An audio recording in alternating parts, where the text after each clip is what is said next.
An important pillar of modern American culture and one of the most recognizable brands in the world, Disney has been experiencing a decline in recent years, especially in the areas of film and television. Disney's current global position stands in stark contrast to its upward growth in the 2010s, when it seemed like the company could do no wrong. At its peak in 2018, it accounted for 26% of the domestic box office, with just 13 films released and 7 of them surpassing the billion-dollar mark in 2019. Disney more than tripled its total asset value over a decade. However, in just a few short years, its box office dominance has seemingly come to an end, with multiple films flopping and bleeding money left and right, as audiences outright rejected nearly everything Disney released in 2023, harshly punishing the company for poor quality content. Over the past year, Disney lost $900 million across its 8 most recent releases. And that's not even counting Indiana Jones and the Dial of Destiny, which is projected to be an even bigger financial loss than The Flash. The effort to turn its streaming service, Disney Plus, into a serious competitor to Netflix has instead resulted in rock bottom. A once great company, loved around the world, is slowly becoming unrecognizable. Its stock price is in decline due to box office disasters, the absolute failure of its television programming, rising ticket prices at its theme parks, and the growing alienation of audiences from its products. So, what exactly is going wrong with Disney? This analysis aims to understand the company's trajectory and its franchises up to this point. But before we continue, consider liking the video and subscribing to the channel. And if you have anything to add, feel free to leave it in the comments. Founded in 1923 by brothers Walt and Roy Disney as an animation studio, the Walt Disney Company rose to great success with the introduction of Mickey Mouse in 1928. The studio continued to lead in innovative productions during the 1930s with its first animated feature film, Snow White and the Seven Dwarfs.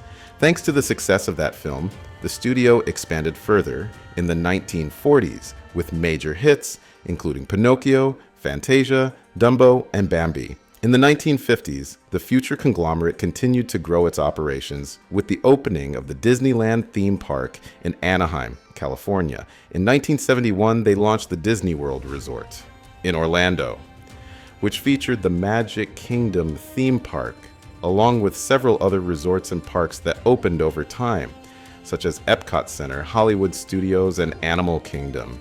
It was during this era that leadership of Disney shifted to Michael Eisner, and its animation studio continued to produce innovative and now classic films, including the first animated feature to be nominated for Best Picture at the Oscars, Beauty and the Beast. Disney also began distributing films from a rising animation studio called Pixar, and their relationship was at times a mix of love and hate. In the early 2000s, it was Pixar that was innovating and pushing the boundaries of animated filmmaking, with the audiences connecting to a new type of storytelling and visual style. Disney's legendary animation style had become outdated in the eyes of the public. It was no longer seen as innovative, but almost primitive.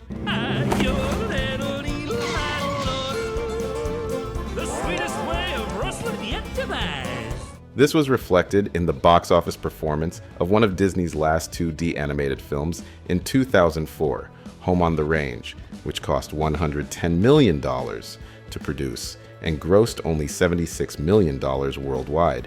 Meanwhile, that same year, Pixar released The Incredibles, which grossed over $600 million globally with a similar budget. There isn't a single moment that definitively marked Disney's shift from innovator to acquisition specialist. But this could be considered the turning point. Just a few years after Pixar had outperformed Disney at its own game, Disney made the decision in 2006 to buy Pixar for $7.4 billion.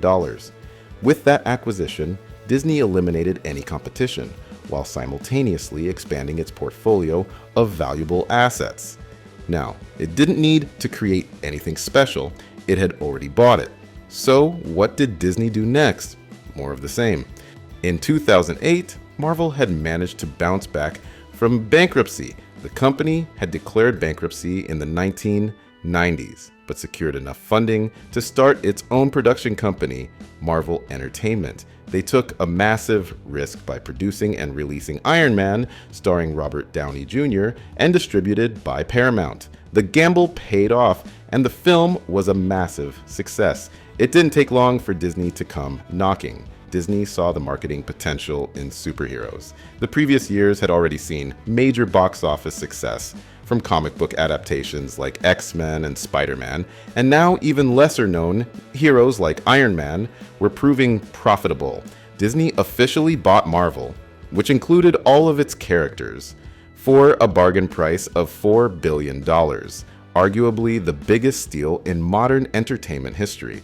Although Disney now owned the character Spider-Man, they didn't own the film rights because Marvel had previously sold the movie rights for several of its characters to Fox, Sony, and Universal. The same year, Disney released the first Avengers film, earning universal acclaim from critics and audiences alike, and posting unbelievable box office numbers. They made their next big move, buying Lucasfilm for the same $4 billion price tag they paid for Marvel. George Lucas couldn't resist becoming even more absurdly rich and handed over his beloved franchise to the House of Mouse. In an interview with the New York Times, Lucas said he sold the films so they could live on and be enjoyed by future generations. What we didn't know back then was that Disney was essentially collecting its own kind of Infinity Stones. Pixar, Marvel, Lucasfilm, in other words, Star Wars, Indiana Jones, and Willow. With Disney already owning ESPN, it now had its fingers in every corner of the entertainment world. The days of creating new things were over.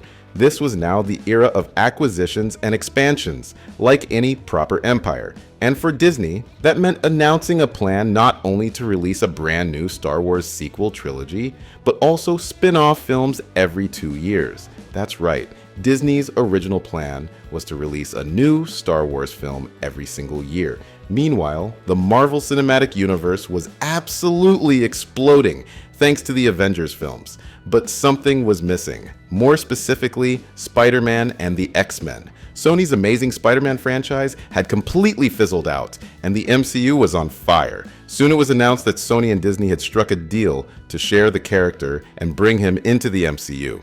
Disney would produce the films, while Sony would distribute them and retain final approval. Under the agreement, Disney would earn $0 from the solo film box office, while Sony would receive nothing from his appearances in MCU films like Civil War and Avengers. By the end of the 2010s, streaming was the next big thing, and everyone knew it. Countless streaming services were beginning to emerge, and Disney planned to grab a massive piece of that pie. Acquiring one of the largest film studios in the world to join its ranks would be a massive boost to its future digital library.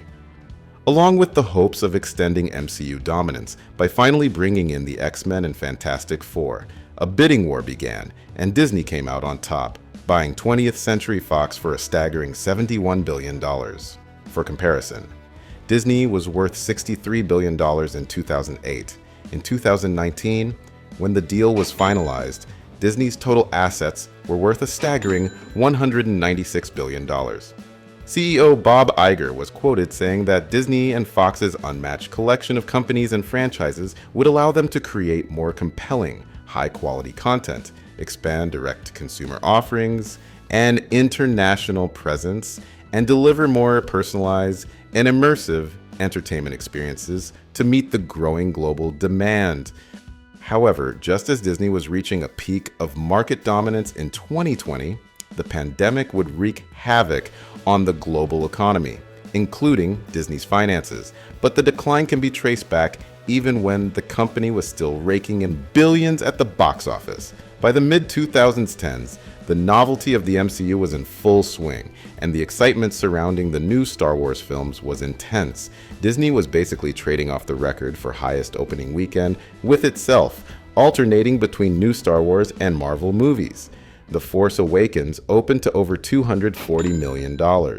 Then came Avengers: Infinity War with nearly $260 million, followed by Avengers Endgame, which soared to $350 million. But product saturation meant the novelty was bound to wear off. The launch of Disney Plus during the pandemic seemed like it might soften the blow of shuttered theaters. Instead of losing out on these massive IPs, we were guaranteed more of everything we loved. More Star Wars, more Marvel, more Pixar. Mix that saturation with poor quality content and an over-reliance on nostalgia. And you have your answer to how Disney went from earning $1 billion per film at the box office to reporting a net loss of $1 billion in 2023. Let's break down what happened per intellectual property. Lucasfilm saw the first signs of trouble in 2017 when The Last Jedi was released. The excitement for the new Star Wars films was still high, with The Force Awakens becoming a global phenomenon and Rogue One a major success. So there was a lot of goodwill towards The Last Jedi until it came out. This is controversial, to say the least. It set the tone for how Star Wars would be handled going forward. The Last Jedi marked the beginning of Disney's attempt to deconstruct the heroes of the past.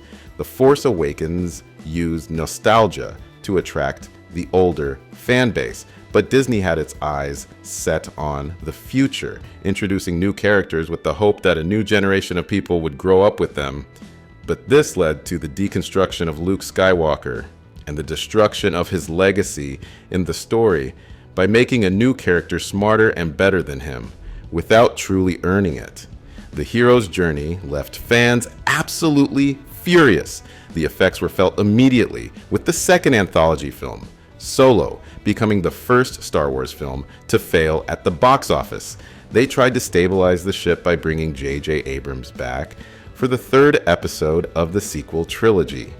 But the damage was done, and he did no favors to himself or the franchise by bringing Palpatine back. Star Wars intellectual property should have been a huge asset for Disney, but they dove into it without any real plan other than content, and more content, resulting in short-term gains but negative long-term ramifications.